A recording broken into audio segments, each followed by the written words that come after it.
Welcome back to my YouTube channel scientific break make miracle with science. तर आजच्या लेक्चरमध्ये आपण पाहणार आहोत chemical reaction and equation chapter 3. तर यासाठी आपण पहिल्यांदा एक एक्सपेरिमेंट करणार आहोत. आपण घेतले एक इव्हॅपोरेटिंग डिश. त्या इव्हॅपोरेटिंग डिश मध्ये घेतले पहिले आपण लाईमस्टोन पावडर. त्याला बर्नरनी हीट केलं. ही आपण केली पहिली ऍक्टिव्हिटी. हीट काय केलं? हाय ब्लू फ्लेमवर लाईमस्टोन पावडर हीट केली. दुसरं काय केलं? झिंक डस्ट घेतली, झेडएन डस्ट, आणि ती कशामध्ये ऍड केली? CuSO4 solution, copper sulphate solution मध्ये ऍड केली. तिसरी ऍक्टिव्हिटी काय केली आपण? Potassium chromate K2CrO4 solution add केलं टोबॅरियम सल्फेट BaSO4 सोल्युशन मध्ये. चौथी काय केली? Add sodium carbonate Na2CO3 solution into calcium chloride CaCl2 आणि पाचवी काय केली? Phthalic anhydride in evaporating dish. Phthalic anhydride in evaporating dish. हे केलं आपण 5 ऍक्टिव्हिटी आणि मग ह्याचं ऑब्झर्वेशन केलं. तर ह्या ऑब्झर्वेशन मध्ये आपल्याला काय फाइंड आउट झालं? आता काय आपण बघितलं, ह्याचा कलर चेंज होतो का? या रिएक्शन मधून कोणता गॅस रिलीज होतो का? टेम्परेचर चेंज होतं का? आणि हे फिजिकली चेंज झालंय का केमिकली चेंज झालंय? हे फिजिकली चेंज झालंय का केमिकली चेंज झालंय? फर्स्ट ऍक्टिव्हिटी मध्ये कलर चेंज नाही झाला. दुसऱ्या ऍक्टिव्हिटी मध्ये काय झालं? ब्ल्यू टू कलरलेस झालं झेडएन आणि CuSO4 च्या. तिसऱ्या ऍक्टिव्हिटी मध्ये येलो प्रेसिपिटेट भेटला. चौथ्यामध्ये व्हाईट आणि पाचव्यामध्ये मात्र नो कलर चेंज. या सर्व रिएक्शन पैकी फक्त पहिल्या रिएक्शन मध्ये गॅस रिलीज झाला आणि तो कार्बन डायऑक्साईड. टेम्परेचर चेंज पहिल्या आणि पाचव्या रिएक्शन मध्ये काहीच टेम्परेचर चेंज झालं नाही. बाकी सेकंड, थर्ड आणि फोर्थ रिएक्शन मध्ये मात्र टेम्परेचर काय झालं? इन्क्रीज झालं. फर्स्ट 4 रिएक्शन ह्या काय होत्या? केमिकल. आणि ते अनहायड्रेटची जी रिएक्शन होती फिफ्थ, ती होती फिजिकल. म्हणजे ह्या काय झाल्या? सगळ्या रिॲक्शन झाल्या. इथं काहीतरी फिजिकल किंवा केमिकल चेंज झाला. टेम्परेचर इन्क्रीज डिक्रीज झालं, गॅस रिलीज झाला, कलर चेंज झालं. ह्याला आपण काय म्हणलो? Chemical reaction. आता केमिकल इक्वेशन म्हणजे काय? पहिलं आहे वर्ड इक्वेशन. आपण जेव्हा म्हणतो की aqueous solution of copper sulfates are mixed with the zinc, then we get zinc sulfate and copper. तर हे आपण जेव्हा हे वर्ड इक्वेशन मध्ये लिहितो, aqueous solution of copper sulfate plus zinc dust aqueous solution of zinc gives, हे काय? gives sulfate plus copper, copper sulphate plus zinc sulphate plus copper. हे काय झालं? Word equation.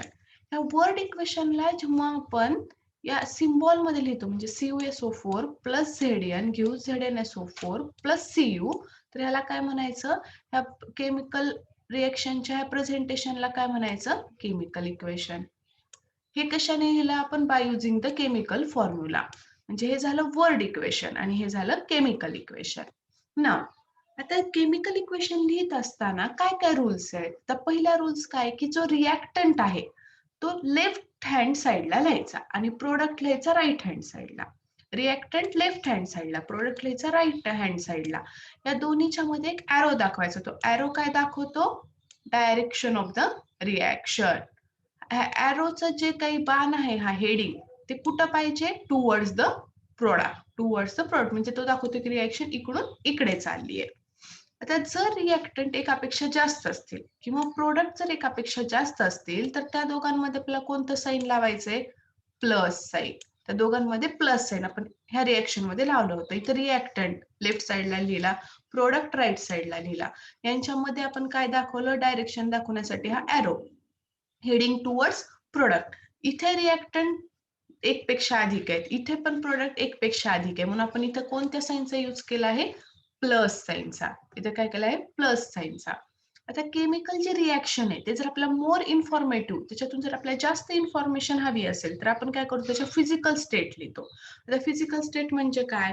सॉलिड असेल तर यस, लिक्विड असेल तर यल आणि गॅस असेल तर जी. आता गॅसचं लिहिण्यासाठी आपण असा ॲरो पण काढू शकतो. जर समजा सॉलिड प्रेसिपिटेट तयार झाला असेल तर ॲरो खाली खाली तोंड असणारा ॲरो काढायचा. हे काय झालं, आपण त्याला मोर इन्फॉर्मेटिव्ह बनवलं. कसं? त्याच्या फिजिकल स्टेट लिहून. आता जर समजा काही स्पेशल इन्फॉर्मेशन लिहायची असेल, special information or name of the reactant, तर ते काय लिहितात? त्या फॉर्म्युल्याच्या खाली लिहितात. म्हणजे जर समजा HCl ॲक्वियस HCl कॉन्सन्ट्रेटेड असेल, HCl डायल्यूट असेल, तर हे काय करतात? त्या फॉर्म्युल्याच्या खाली लिहितात. आता जर काही सर्टन कंडिशन्स असतील, की जसं की त्या रिएक्शनला एवढं स्पेसिफिक टेम्परेचर लागतो, काही कॅटलिस्ट लागतो, काही प्रेशर लागतं, तर ते काय करतात? हा जो एरो असतो रिएक्टंट आणि प्रोडक्ट, तर त्याच्यावरही हे कॅटलिस्ट, स्पेशल टेम्परेचर, प्रेशर वगैरे लिहितात.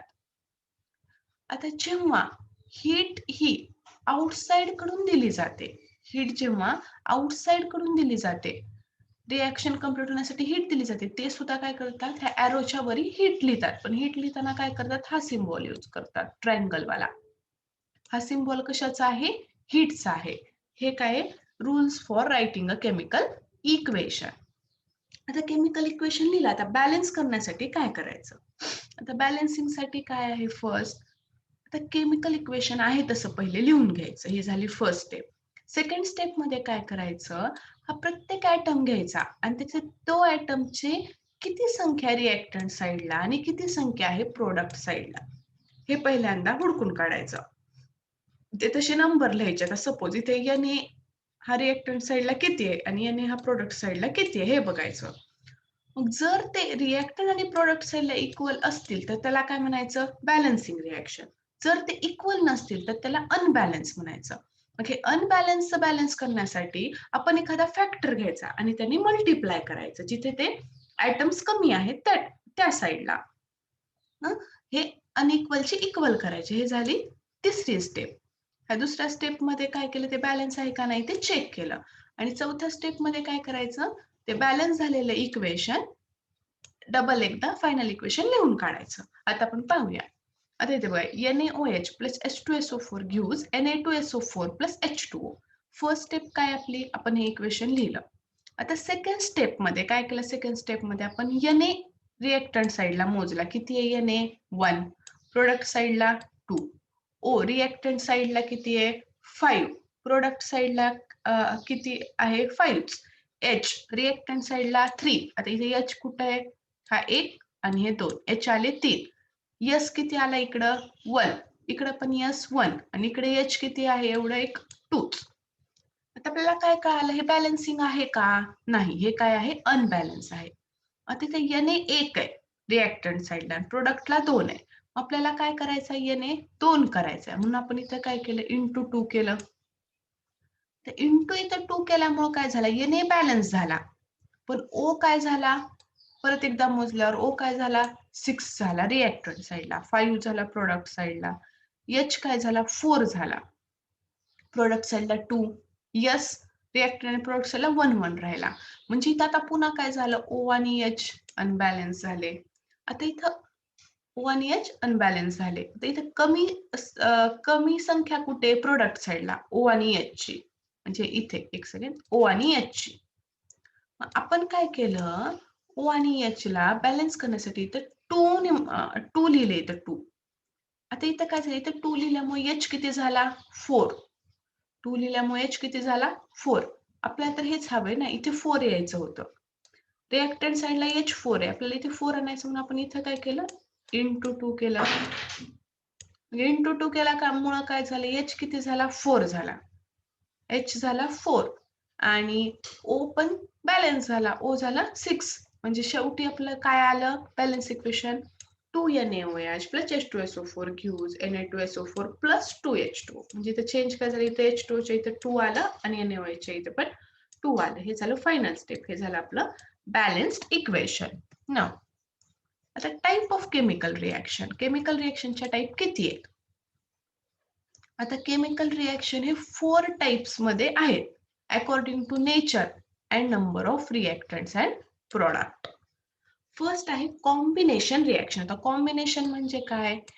एकापेक्षा जास्त ऍड होतात, कंबाईन होतात आणि रिएक्शन होते. म्हणजे इथे रिएक्टंट काय असणार आहेत? when two or more reactants are react to form the product. म्हणजे 2 रिएक्टंट गिव्स एक प्रोडक्ट, सिंगल प्रोडक्ट, त्याला काय म्हणायचं? Combination reaction. आता ह्याचे आपण एक्झाम्पल पाहू. आता HCl एका टेस्ट ट्यूब मध्ये घेतलं, त्याला आपण काय केली, हीट दिली. HCl हायड्रोक्लोरिक ऍसिड एका टेस्ट ट्यूब मध्ये घेतलं, त्याला हीट दिली. एक ग्लास रॉड घेतला, तो अमोनियामध्ये डीप केला आणि तो अमोनियामध्ये डीप केलेला ग्लास रॉड ह्या HCl हीट केलेल्या HCl टेस्ट ट्यूबच्या वरी ठेवला. तर काय झालं, हा अमोनिया ही HClच्या ज्या व्हेपर्स आहेत त्याच्यासोबत रिॲक्ट होणार. NH3 प्लस HCl घेऊन NH4Cl झाला. म्हणजे इथे काय झालं, दोन रिॲक्टंट कंबाईन झाले, रिॲक्ट झाले to form a single product. आता दुसरं काय, मॅग्नेशियमची जी स्ट्रीप आहे, मॅग्नेशियमची जी स्ट्रीप आहे ती जर आपण हवेमध्ये जाळली तर काय होतं, त्याच्यासोबत काय कंबाईन होणार, ऑक्सिजन. आणि इथे काय भेटणार आपल्याला, मॅग्नेशियम ऑक्साईड. म्हणजे इथे कसे दोन रिॲक्टंट रिॲक्ट झाले to give single product. Now third one is water घेतलं, एका बीकर मध्ये वॉटर घेतलं हाफ फिल्ड आणि ते काय टाकलं आपण, CaO टाकला. ते टाकलं आपण कॅल्शियम ऑक्साईड, CaO, स्लॅक्ड लाईम म्हणतात त्याला, हा टाकला. तर काय झालं, CaOH ट्वाइस कॅल्शियम हायड्रॉक्साईड तयार झाला आणि प्लेंटी अमाऊंट ऑफ हीट, भरपूर अमाऊंट ऑफ हीट प्रोड्यूस झाली. आणि ते हीट प्रोड्यूस झाले पण प्रोडक्ट तर एकच झाला. म्हणजे जेव्हा दोन रिॲक्टंट रिॲक्ट झाले तेव्हा गिव्ह सिंगल प्रोडक्ट, त्याला म्हणायचं combination reaction. Now decomposition reaction, ही कॉम्बिनेशन रिॲक्शनच्या उलटी आहे. इथं काय आहे, single reactant give two product. इथे काय आहे, इन विच टू और मोर प्रोडक्ट आर फॉर्म, दोन किंवा दोन पेक्षा जास्त प्रोडक्ट फॉर्म होतात फ्रॉम अ सिंगल रिॲक्टंट, एका रिॲक्टंट पासून. याच्यासाठी काय केलंय, आता दोन टेस्ट ट्यूब घेतलात, ह्या दोन टेस्ट ट्यूबला एक बेंट, ही जी काही बेंट ट्यूब आहे त्यांना कनेक्ट केलेलं आहे. ह्या टेस्ट ट्यूब मध्ये कॅल्शियम कार्बोनेट घेतले CaCO3 आणि त्याला हीट केलं. CaCO3 ला हीट केल्यावर काय झालं, CaO आणि CO2 गॅस बाहेर पडला. हा CO2 गॅस या टेस्ट ट्यूब मध्ये गेला, ह्या बेंड केलेल्या ट्यूब थ्रू ह्या टेस्ट ट्यूब मध्ये गेला. ह्या टेस्ट ट्यूब मध्ये काय आहे, लाईम वॉटर. जेव्हा CO2 फ्रेशली लाईम वॉटर सोबत रिॲक्ट होते तेव्हा इथं काय झालं, मिल्की कलर आला. ह्या सोल्युशनला काय आला आहे, मिल्की कलर आला. म्हणजे इथे कसं झालं, CaCO3 घेऊ CaO plus CO2, CaO plus CO2, हे काय झालं, डिकम्पोजिशन रिॲक्शन. म्हणजे one reactant give two product. Now displacement reaction. तर डिस्प्लेसमेंट रिॲक्शन मध्ये काय होतं की more reactive metal less reactive मेटलला काय करतो, डिस्प्लेस करतो. More reactive metal less reactive मेटलला डिस्प्लेस करून जी रिॲक्शन घडते त्याला काय म्हणायचं, डिस्प्लेसमेंट रिॲक्शन. त्याला म्हणायचं डिस्प्लेसमेंट रिॲक्शन. आता Cu मग अशी होतं आपलं CuSO4 प्लस Zn घेऊन ZnSO4 प्लस कॉपर. म्हणजे हे काय होतं, डिस्प्लेस केलं होतं. काय केलं होतं, डिस्प्लेस केलं होतं. ह्याला म्हणायचं डिस्प्लेसमेंट रिॲक्शन. आणि डबल डिस्प्लेसमेंट रिॲक्शन म्हणजे काय, की ते ions in the reactants are exchanged. रिॲक्टन्सचे जे आयन्स आहेत ते एक्सचेंज होतात आणि इथे काय होतं, प्रेसिपिटेट फॉर्म होतो. डबल डिस्प्लेसमेंट रिॲक्शन मध्ये सॉलिड प्रेसिपिटेट फॉर्म होतो. त्याला काय म्हणायचं, डबल डिस्प्लेसमेंट रिॲक्शन. त्याला काय म्हणायचं, डबल डिस्प्लेसमेंट रिॲक्शन. नाउ आता एंडोथर्मिक आणि एक्झोथर्मिक रिॲक्शन हे कशानुसार आहेत, हीट इव्हॉल्व झाली का हीट यूज झाली. आता एंडोथर्मिक रिॲक्शन म्हणजे काय, की आउटसाइडची हीट ऍब्झॉर्ब होते. आउटसाइडची हीट ऍब्झॉर्ब होते आणि त्याच्यामुळे सम फिजिकल चेंजेस होतात, त्याला म्हणायचं एंडोथर्मिक रिॲक्शन. आता मेल्टिंग ऑफ आईस मेल्ट होताना काय होते, तो बाहेरची हीट घेतो. Dissolution of potassium nitrate in water, बाहेरची हीट घेते. इथे हीट आपण रिॲक्शनला द्यावी लागते तेव्हा रिॲक्शन होते, त्याला म्हणायचं एंडोथर्मिक रिॲक्शन. अँड ह्याच्या अपोजिट काय आहे, एक्झोथर्मिक रिॲक्शन. ह्याच्यात हीट इव्हॉल्व होते, ह्यात हीट इव्हॉल्व होते. स्लॅक्ड लाईमची आपण पाहिली रिॲक्शन. पुन्हा formation of ice from water, then dissolution of sodium hydroxide in water. हे काय झालं, एक्झोथर्मिक रिॲक्शन. म्हणजे इथे हीट इव्हॉल्व होते आणि ते हीट दिली जाते. हे आहे एंडोथर्मिक आणि exothermic reactions. Now factor affecting the rate of chemical reaction. आता एखादी केमिकल रिॲक्शन आपण म्हणतो ही रिॲक्शन फास्ट झाली, ही स्लो झाली, ह्याचं नेचर वेगळं, हे विगरसली झाली, ही फार स्लोली झाली. हे कशावर डिपेंड्स आहे? फॅक्टर्सवर. आता कोणते कोणते फॅक्टर्स आहेत? फर्स्ट फॅक्टर आहे नेचर ऑफ द रिएक्टंट. आता आपण ॲल्युमिनियम आणि झिंक हा डायल्यूट हायड्रोक्लोरिक ऍसिड सोबत म्हणजेच डायल्यूट HCl सोबत जर रिॲक्ट केला तर ॲल्युमिनियम सोबत डायल्यूट HCl जास्त रिॲक्ट होतो दॅन द झिंक. दोन्हीमध्ये पण H2 गॅसच रिलीज होतो.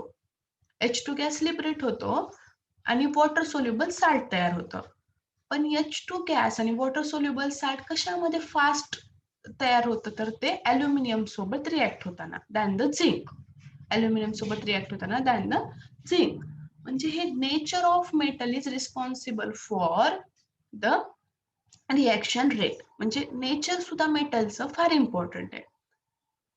त्याच्यामुळे तर ॲल्युमिनियम लवकर रिॲक्ट झाला झिंक पेक्षा. म्हणजे फर्स्ट काय आला आपला factor? Nature of the reactant. Now second, size of the particle of the reactant. आता आपण एक एक्सपेरिमेंट केला. शहाबादी फरशीचं काय केलं आपण?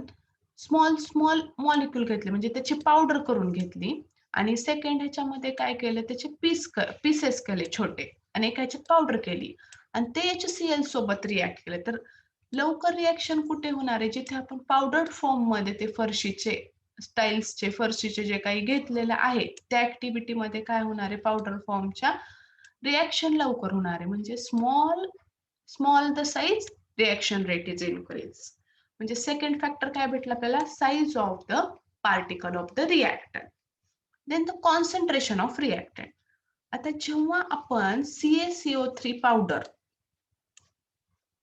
HCl सोबत रिॲक्ट करतो, जेव्हा आपण डायल्यूट HCl सोबत रिॲक्ट करतो तेव्हा ती स्लोली रिॲक्ट होते आणि जेव्हा कॉन्सन्ट्रेटेड सोबत करतो तेव्हा CaCO3 ची जी पावडर आहे ती फास्टली रिॲक्ट होते. तर फास्टली रिॲक्ट होते म्हणजे काय होतं? CaCO3 लवकर डिसअपिअर होतं आणि CO2 गॅस लिबरेट होतो.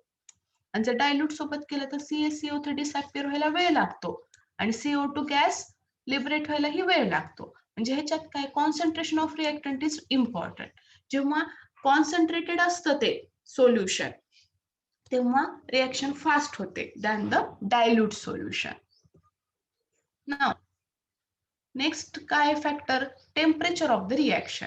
जसं आपण टेम्परेचर इन्क्रीज करू तेवढी रिॲक्शन फास्ट होते. जसं टेम्परेचर इन्क्रीज करू तेवढी रिॲक्शन फास्ट होत असते. म्हणून हे काय झालं? Factor temperature of the reaction. And the catalyst. आता कॅटलिस्ट तर माहितीये, कॅटलिस्ट म्हणजे असा एक सबस्टन्स की जो रिॲक्शन मध्ये पार्ट घेत नाही परंतु त्याच्या प्रेझेन्स असल्यामुळे रिॲक्शनचा रेट फास्ट होतो आणि तो कॅटलिस्ट मुळे काही रिॲक्शन मध्ये चेंज होत नाही. जेवढा कॅटलिस्ट आपण एंटर केला आहे इनपुटला तेवढाच आउटपुटला आपल्याला तो कॅटलिस्ट मिळतो. म्हणजे कॅटलिस्ट मुळे काय होते? रेट ऑफ रिॲक्शन वाढते. म्हणजे हे काय झाले? Factors affecting to the rate of reaction. Now इथे काय दिलं आपल्याला? Oxidation and reduction. Oxidation and reduction. आता फर्स्टली पाहू आपण ऑक्सिडेशन. ऑक्सिडेशन म्हणजे काय? की जेव्हा रिॲक्टंट ऑक्सिजन सोबत कंबाईन होतो तेव्हा त्याला ऑक्सिडेशन म्हणायचं किंवा हायड्रोजन मॉलिक्यूलचा लॉस होतो तेव्हा त्याला ऑक्सिडेशन म्हणायचं. आता जो केमिकल सबस्टन्स ऑक्सिडेशन रिॲक्शन मध्ये ऑक्सिजन देण्यास मदत करतो, ऑक्सिजन अवेलेबल करून देतो, त्याला म्हणायचं ऑक्सिडंट और ऑक्सिडायझिंग एजंट. आता इथं बघा ऑक्सिजन ऍड झाला म्हणजे ही झाली ऑक्सिडेशन रिॲक्शन. इथे हायड्रोजनचा लॉस झाला, हा H2 गेला, H2 गॅस गेला, हायड्रोजनचा लॉस झाला म्हणजे ही झाली ऑक्सिडेशन रिॲक्शन. आणि इथे ऑक्सिजन ज्याने अवेलेबल करून दिला त्याला म्हणायचं ऑक्सिडंट किंवा ऑक्सिडायझिंग एजंट. आता ऑक्सिडेशनची अजून एक डेफिनेशन काय? Losing one or more electron. Electron lose करणं, इलेक्ट्रॉन लॉस करणं म्हणजे काय? की इथे काय होणार? पॉझिटिव्ह आयन तयार होणार, पॉझिटिव्ह आयन्स इन्क्रीज होणार, त्याला म्हणायचं ऑक्सिडेशन. आणि रिडक्शन याच्या टोटल अपोजिट. इथे काय? जेव्हा रिॲक्टंट हायड्रोजन सोबत रिॲक्ट होतो किंवा काय होतं? लॉस ऑफ ऑक्सिजन होतं तेव्हा त्याला म्हणायचं रिडक्शन. तेव्हा त्या रिॲक्शनला म्हणायचं रिडक्शन. आणि हे रिडक्शन रिॲक्शन करत असताना जो हायड्रोजन अवेलेबल करून देतो त्याला म्हणायचं रिड्युसिंग एजंट. इथे काय झाले? लॉस झाला इलेक्ट्रॉनचा, इथं गेन ऑफ इलेक्ट्रॉन. रिडक्शनच्या इथे गेन ऑफ इलेक्ट्रॉन म्हणजे निगेटिव्ह चार्ज वाढणार, निगेटिव्ह आयन्स तयार होणार. हे झालं ऑक्सिडेशन आणि रिडक्शन. आणि जेव्हा ऑक्सिडेशन आणि रिडक्शन एकत्र होते तेव्हा त्याला म्हणायचं रेडॉक्स रिॲक्शन. तेव्हा ही झाली रेडॉक्स रिएक्शन. रेडॉक्स रिएक्शन म्हणजे oxidation plus reduction. Oxidation plus reduction. नाव कोरोजन. कोरोजन हा आपण चॅप्टर मेटलर्जी मध्ये पण पाहिलाय. तर कोरोजन म्हणजे काय आहे की एखाद्या मेटलवर ऍटमॉस्फिअर मधले वातावरणामधील हवा, ऑक्सिजन किंवा अजून दुसरे काही गॅसेस आहेत ते रिॲक्ट होतात आणि त्या मेटलच्या वरचा सरफेसची शाईन जाते आणि तो डिस्ट्रॉय व्हायला लागतो. त्याच्यावर एक वेगळाच ऑक्साईडचा थर तयार होतो की त्यामुळे ते मेटल डिस्ट्रॉय होतं. त्याला आपण काय म्हणतो कोरोजन. याच्यासाठी आपण काय केलं एक एक्सपेरिमेंट. 4 टेस्ट ट्यूब्स घेतल्या. पहिल्या टेस्ट ट्यूब मध्ये काय केलं बॉइल्ड वॉटर घेतलं आणि वरी त्याला ऑइलचा लेअर दिला. सेकंड मध्ये साल्ट सोल्युशन घेतलं.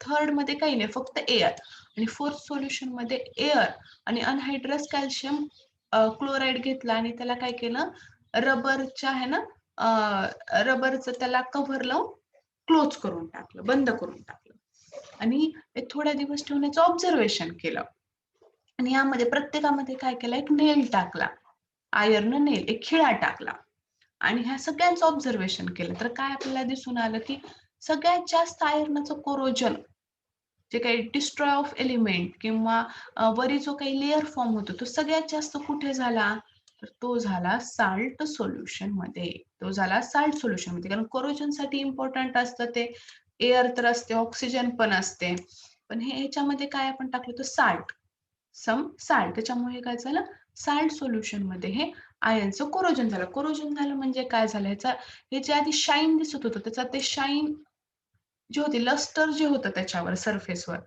ते डिस्ट्रॉय झालं आणि तिथे एक काय झालं की मेटॅलिक सरफेस वर एक वेगळा स्तर तयार झाला. त्याचा केमिकल फॉर्म्युला काय Fe2O3.H2O हे फॉर्म झालं. फेरस ऑक्साईड फॉर्म झालं आणि त्यालाच आपण काय म्हणतो कोरोजन. त्यालाच म्हणतात रस्ट, गंज चढणे, रस्ट. आता Fe ह्याच्यामध्ये काय झालं Fe ऑक्सिडाइज झालं.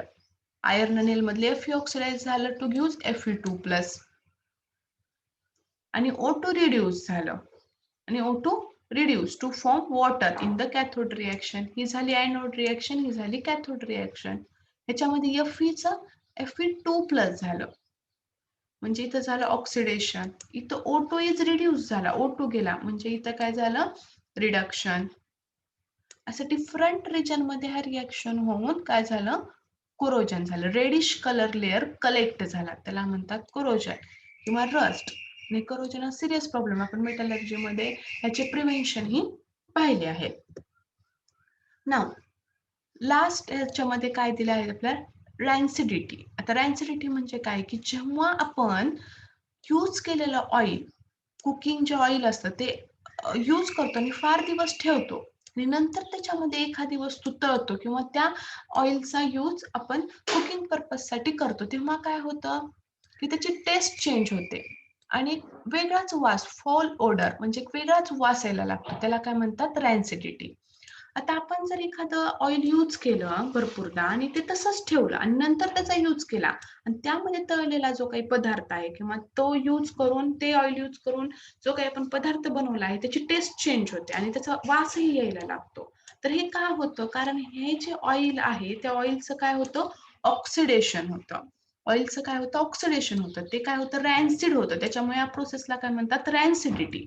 हे जर आपल्याला प्रिव्हेंट करायचं असेल तर काय करावं लागतं आपल्याला एक तर ते टाईट कंटेनर मध्ये ठेवावं लागतं की जेणेकरून त्याचा ऑक्सिजनचा संबंध येऊ नये ते ऑक्सिडेशन होऊ नये त्याचं आणि अँटीऑक्सिडंट यूज करावं लागतात आणि storing it in air tight container. हे झालं रॅन्सिडिटी. त्याच्यामुळं भरपूरदा यूज केलेलं ऑइल आपण सहसा यूज करत नाहीत आणि जरी समजा ते यूज करायची वेळ आली तर अँटीऑक्सिडंट यूज करतात किंवा ते एअर टाईट कंटेनर मध्ये ठेवतात. अशा प्रकारे हा जो केमिकल रिएक्शन अँड इक्वेशनचा जो चॅप्टर आहे चॅप्टर 3 तो इथेच ओव्हर झाला. त्याच्यामध्ये भरपूर कन्सेप्ट आहेत टाइप्स ऑफ केमिकल रिएक्शन रॅन्सिडिटी हे सगळं आपण पाहिलं आहे. तर हा जर तुम्हाला व्हिडिओ आवडला असेल तर नक्की लाईक शेअर आणि सबस्क्राईब करा. थँक्यू.